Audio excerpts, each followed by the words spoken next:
What's up, pizza punks? It's Missy. Wow. I haven't said that in a year and a half, and I'm here today to tell you where I've been for a year and a half, and it just explained my life. So, I have been gone for a really, really long time, and a lot of you have been asking me to do a life update video and just talk about where in the world I went, and that's what we're here to do today. There was a lot of things that happened in the past year and a half that changed who I was as a person and completely kind of destroyed me there for a while, and a lot of those things are why I stopped doing YouTube, because I wasn't in the right mindset to film, and I honestly didn't give a crap about anything but those issues, including YouTube. So there was a couple negative things that happened in the past year that are the main reasons why I stopped doing YouTube. And I want to talk about those things first, just to get the bad out of the way, and then move on to the positive things, because there's a lot more positive things that's happened in the past year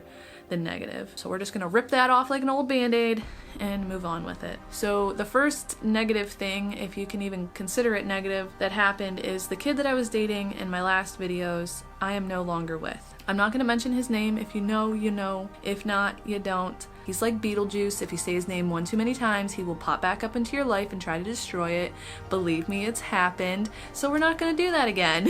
Anyway, we broke up about May or June of last year. He moved out, took the cat that we adopted and some other unnecessary things, and left. Why we actually broke up, I don't know. I know my reasonings on why I didn't want to be with him anymore, but his reasonings for not wanting a relationship are still very unclear to me. I will probably never know the real reason. The reasons that he gave me did not make sense, didn't add up, and were completely off the wall. I'm sure that his friends and family know completely different stories than what I actually know happened, so I can just imagine. But we're not together no more. That ship has sailed. Thank God it's over. That's all I gotta say. He just wasn't the same person at the end of our relationship. He would go from loving me and being so obsessed with me to the next day acting like I was the worst human on this planet. It was degrading and humiliating at times. There was so many lies and manipulation and betrayal and just stupid things that happened over that relationship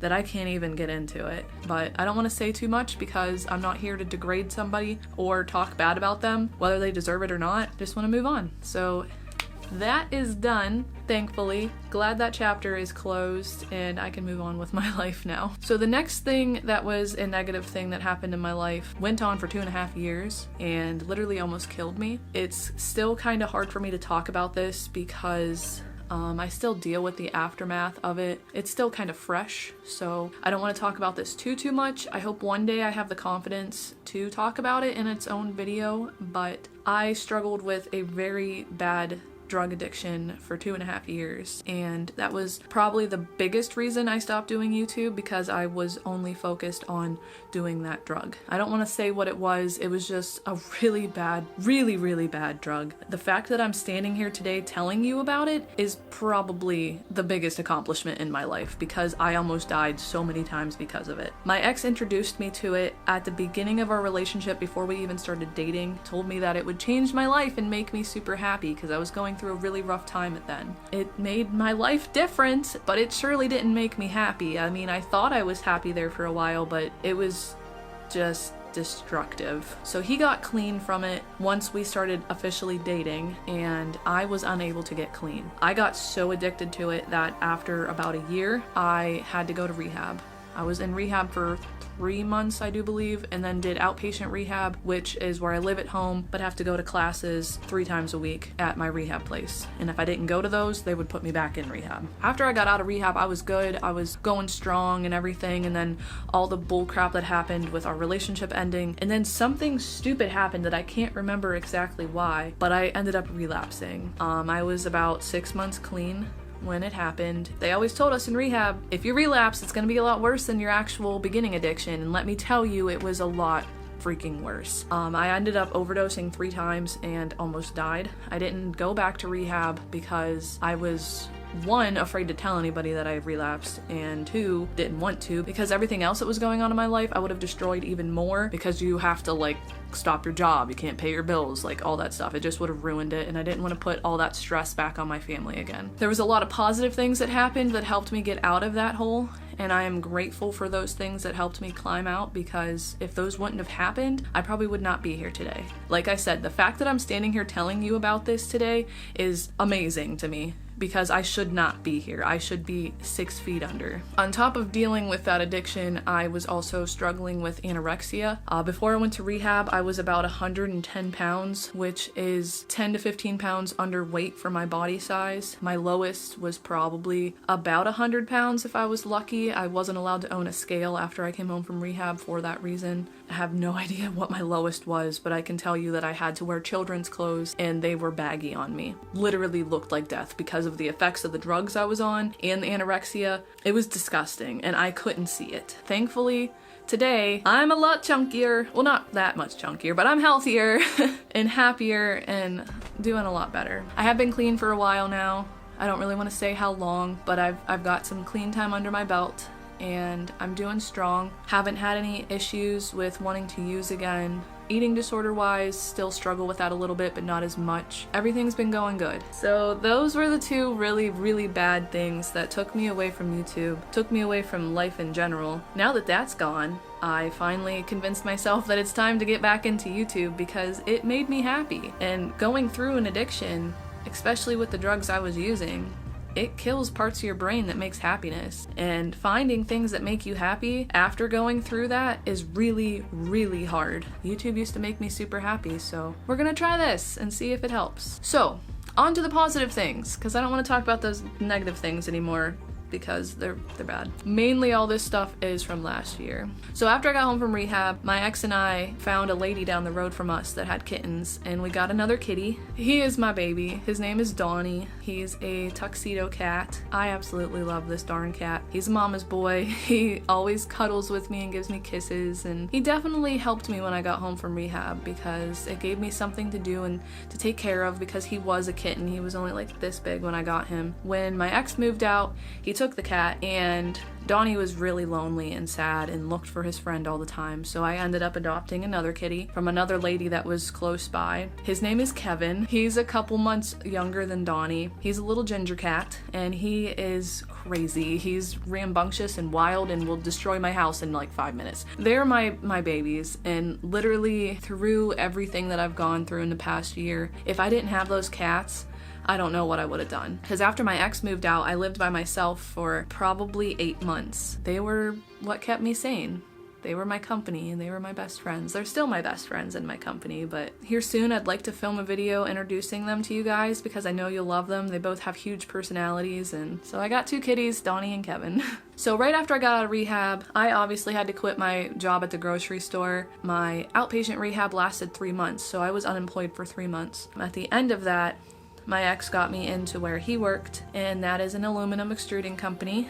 I know it sounds like a job that I would never have. I never thought that I'd work in a factory, but I do. I've been there for over a year now, and I absolutely love it. Like I said, I didn't think I would ever work in a factory, but it's actually pretty cool. But our main thing is making parts for the Rivian trucks. It's like an electric truck. So I used to run the metal saw, which cuts big giant pieces of aluminum. And then I moved into assembly where I would put parts together for the Rivian trucks. And now I'm considered a machine operator. And with that, I run CNC, which is a kind of like a giant Cricut, if you think about it, or a die cutting machine. But you put in pieces of aluminum that are cut down to smaller size, and it cuts out holes and things that it needs. I make almost 3 times more money working here than I did at the grocery store, so that's a plus. Another nice thing is that it's 10 minutes away from where I live. I love the people I work with. I don't think I've ever fit in with a group of people at a job before like I do here. It is really labor intensive, and whenever I first started there, I was working midnights, so I would work 10 o'clock at night till 6 in the morning, sleep all day, and had no time to do anything. I worked 7 days a week. Like, even on time that I did have off, I was doing grocery shopping. I was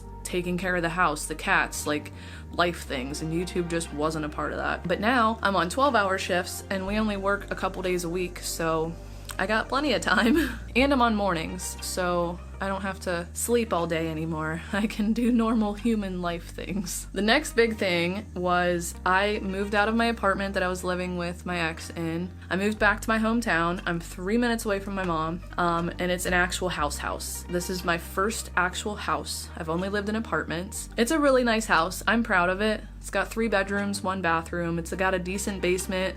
It's got a small backyard, but it's cute. Huge front porch. I love it. This is the first time I've ever had something that was just mine. I've always had to have something with someone else, and it was a big step, and it's cool. So here soon I'd like to do a house tour and show you guys my house. We're in my bedroom at the moment, which you can tell is all spooky things. But my craft room at the moment is under construction, which we'll talk about in a second. And I gotta wait till that's all cleared out before we do the house tour. So with all that aside, the next positive thing is I met somebody new. I started talking to him in October of last year. I've known him forever because we went to school together, but he was a couple grades ahead of me. He lived on my road a couple houses down from where I grew up his whole life, which was crazy. And then he knew my mom from working at the same gas station. And then he actually works at the factory across the street from my factory. We've always been around each other, we just never really knew each other. He's not the typical guy that you would think I would be with. He's like a normal dude, but we have a lot in common. He's the absolute sweetest person I've ever met. I don't think I've actually ever clicked with somebody as much as I do with Seth. Like, he makes me happy, and he's one of the main reasons why I was able to get out of my addiction like I was without outside help. He brings so much light into my life, especially when it's super dark, and I'm super grateful for him. He hypes me up all the time. He makes me feel like the only girl on this entire planet, and it's refreshing. It's nice to have somebody that actually gives a crap about me, doesn't make me worry and regret things or anything like that, and I think I truly love this kid.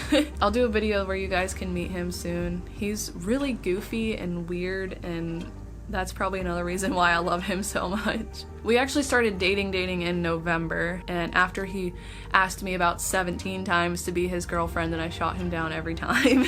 But then in December, I didn't know until January, something super unexpected and crazy happened, and that was that I got pregnant.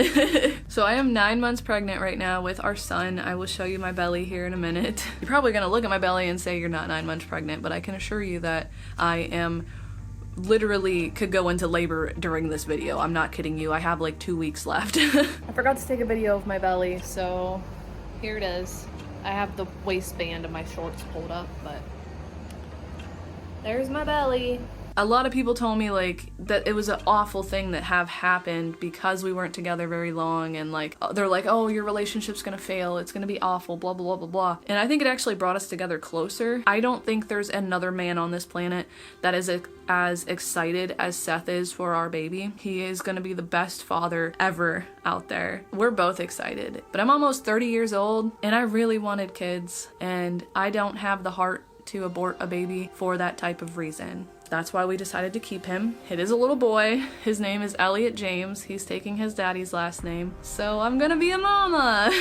If you follow me on Snapchat or Instagram, you probably already know that because I post tons of pictures of my belly and updates and all that stuff. But if you don't, here you go. I'm gonna be a mama. We're gonna have a pizza roll. That is where I've been. That's what I've been doing. I feel like the past year and a half, 2 years of my life, everything that's happened to me is stuff that happens to normal people in a course of 10 years. You know me, have to be super extra and battle so many things and do all the things in less time. I am gonna say I'm not going to read comments on YouTube anymore. I'm gonna completely block that out. You can still comment on the videos, but I'm just not going to see them. I need to keep my mental health in a good state. Reading YouTube comments sometimes will bring you down. So just to let you know, I'm not gonna see them anymore. They are no longer on my radar. So say what you want to. I feel like there's gonna be a lot of people congratulating and complaining on this one. Whatever, discuss it in the comments with everybody else. I don't care. That's it. I feel like I probably left out some things. I probably rambled a lot. There you go. Like this video if you're excited for me to be back, or you're just glad I'm not dead. You're glad to see me because I missed you guys. I missed doing this. Filming this was actually really fun. And then if you haven't already, make sure to hit that subscribe button. Join our little pizza party. What did I used to say? Join our eternal pizza party? Is that what it was? Something? I don't know. It's been so long. Just come be my internet best friend. We do fun things. I like filming just random things and life things. And now that I have a baby here in a few days, we're gonna have even more life things. Me and Seth go on adventures all the time. You get to come with us. So, but okay guys, that was that. I hope you enjoyed this. I hope you're glad I'm back. I'm glad to be back. And I hope you guys have a super duper fantastic rest of your day. Mwah.